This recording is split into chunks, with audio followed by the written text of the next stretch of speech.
બનાસકાંઠાના વડા મથક પાલનપુરમાં ભવ્ય તિરંગા યાત્રા યોજાઈ। કલેક્ટર, રાજ્યમંત્રી, એસપી સહિત મોટી સંખ્યામાં નાગરિકો અને વિદ્યાર્થીઓ જોડાયા। બનાસકાંઠા જિલ્લાના વડા મથક પાલનપુર ખાતે દેશભક્તિના ઉત્સાહપૂર્ણ વાતાવરણમાં ભવ્ય તિરંગા યાત્રાનું આયોજન કરવામાં આવ્યું હતું।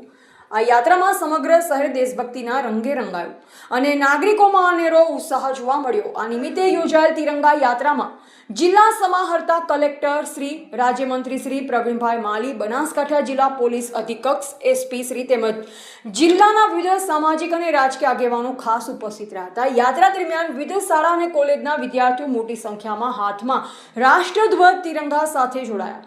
ભારત માતા કી જય અને વંદે માતરમના દેશભક્તિના નારાઓથી સમગ્ર પાલનપુર શહેર ગુંજી ઉઠ્યું। આ પ્રસંગે ઉપસ્થિત મહાનુભાવોએ દેશની એકતા, અખંડિતતા અને રાષ્ટ્રીય પ્રતીકો પ્રત્યે આદર જાળવી રાખવાનો સંદેશ આપ્યો। યાત્રાના સમગ્ર રૂટ પર સ્થાનિક લોકો દ્વારા તિરંગા યાત્રાનું ભવ્ય સ્વાગત કરવામાં આવ્યું અને મોટી સંખ્યામાં જનમેદનીએ હાજરી આપી કાર્યક્રમ સફળ બનાવ્યો। એવા જગતસિંહ દરબાર, પાલનપુર, બનાસકાંઠા, JB ગુજરાત ન્યૂઝ।